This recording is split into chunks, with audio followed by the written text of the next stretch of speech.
Hey, what up everybody? My name is Joe and today I'm super close to the camera because we're going to be talking about hair. I got elephants and giraffes on my shirt. They're really cool. Check it out right now.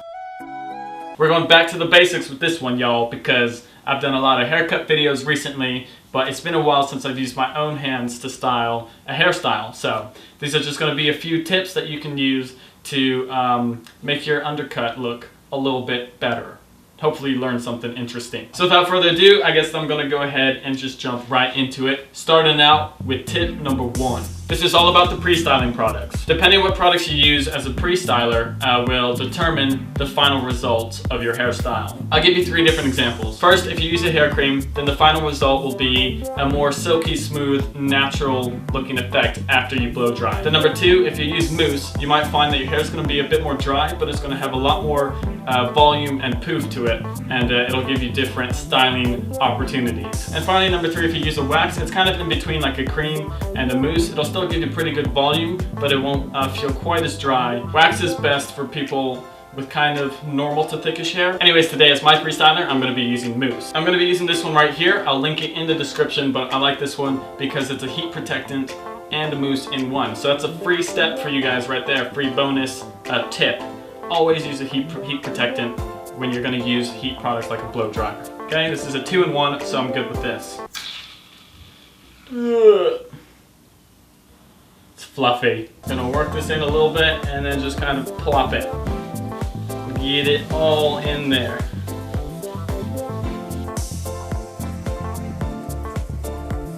And now moving on to tip number 2.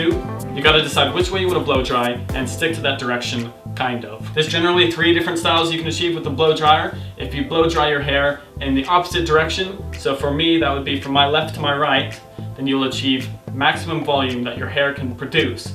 If you blow dry your hair the way that your hair grows, which for me would be from my left to my right, I'd be finished with a more smoother, natural looking hairstyle. And finally, if you choose to blow dry both left and right, so going against the way your hair grows and with the way your hair grows, then you're going to be creating natural volume with your hair still ending in the direction that it grows, since it naturally pulls towards that way. So that's what I'm going to be doing today, right now.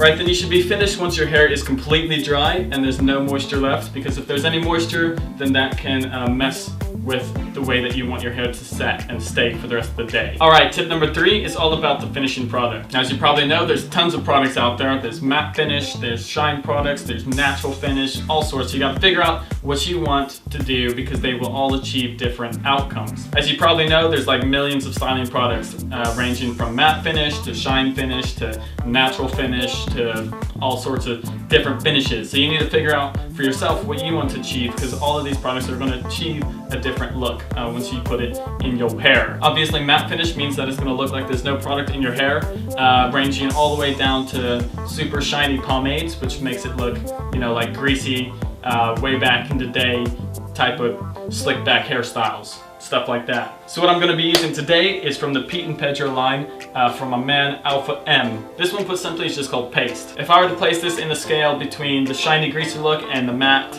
no product look, I would place it just about in the middle. So it's got kind of like a natural shine, but it's not over the top at all. And it also doesn't have a super strong hold, so it's going to give a natural finish and a natural shine. So once we've chosen our product, we can move on to tip number 4. Alright, so this tip is all about the application process. Since this isn't a very strong hold, I can get away with a little bit more. There you go. Rub it in. Make sure you emulsify it completely, so you spread it well. And then this is where the real tip is. Get it in your hair from the roots to the tips. Don't just go over the top. You gotta work it in. Make sure that your product covers your entire head of hair. Like this.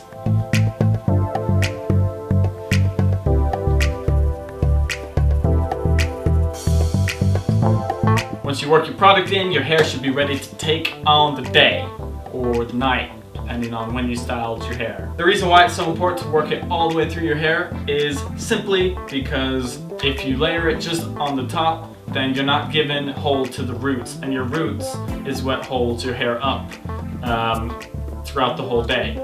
Because if you just layer it over the top, it might look good for the moment, but I can guarantee you it's not going to last very long. Whereas if you work it all the way through, it's going to last a lot longer. You got it? Right, and if you'd like to get your hands on this product right here, or any other from the Pete and Pedro line, then check out the coupon that I've got in the description for a discount, and also the website. Does that sound good?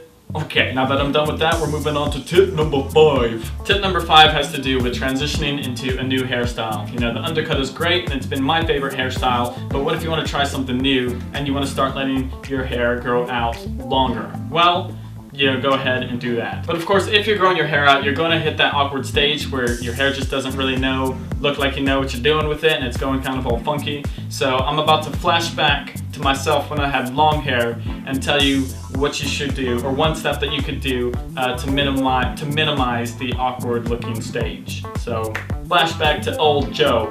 Right guys, we're jumping into the past when my sides have started to grow out. The most noticeable thing when hair starts to grow out, especially if you've gone from an undercut, is around the ears, and this area just starts looking a little bit messy. So what you want to do is take your razor, whichever one that you got, and don't have any guard on it, so it's just a 0 like this. So what you want to do is take all the hair that's behind your ears and bring it in front like this, because that's everything that we want to chop off. And yep, just check it out. Next, I'm just going to take the blade and literally follow the outline of my ear.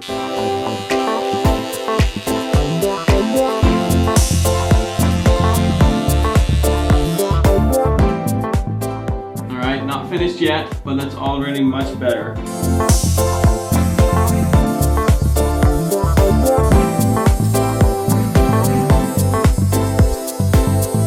Alright, well there you go. You can see much nicer than before. Just quick and easy. Now we can jump back into the future. See you guys. Alright guys, well that's it for this week. If you're not subscribed to Alpha M, this video is going up on his channel as well. So you should go check him out, because he knows a lot of stuff about style and stuff like that. Grooming. Yeah, pretty legit stuff. And that's it. I guess I'll see everybody next time. Bye-bye.